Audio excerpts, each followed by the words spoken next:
Good evening. Thanks for choosing Fox 23 News at 9. I'm Nick Smith.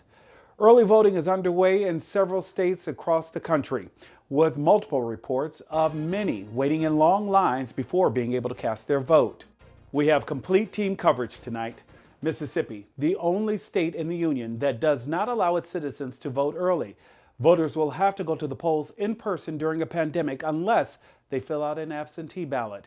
Reporter Jaclyn Coleman has more on those requirements in our state.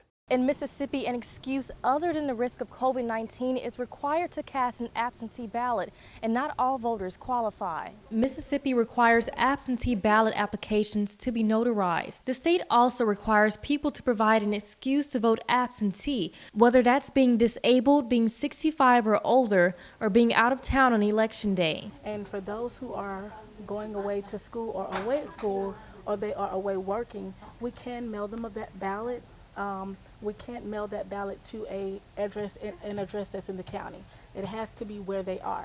Johnny McGee is a disabled veteran and says he wanted to beat the crowd. So I moved here from New Jersey, and I'm relocating. So I've been going through a transition, trying to make sure I get everything right so I can vote. The Democracy Initiative study points out that 49 states, with the exception of Mississippi, give citizens the opportunity to vote early in person or by mail this year. Mississippi is one of just 5 states that does not allow no excuse voting by mail, but in those other 4 states, all voters can vote early during the pandemic without an excuse. Charlie Brightup is putting his ballot in early since he'll be out of town, but says early voting without an excuse could cause uninformed voting decisions. The problem I have with early voting is especially right now, especially with the debates, especially this year.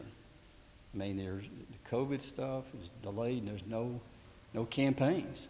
Okay, I know how I feel, but you don't have the normal year, and if you do a normal year, you got the campaign's been pushed back, so you don't know where some of these people stand, and so it just makes it a lot harder to do that. Other qualifications for absentee voting includes those with COVID-19 or taking care of a family member with the virus. The last day to vote absentee is October 31st. In Hattiesburg, I'm Jaclyn Coleman.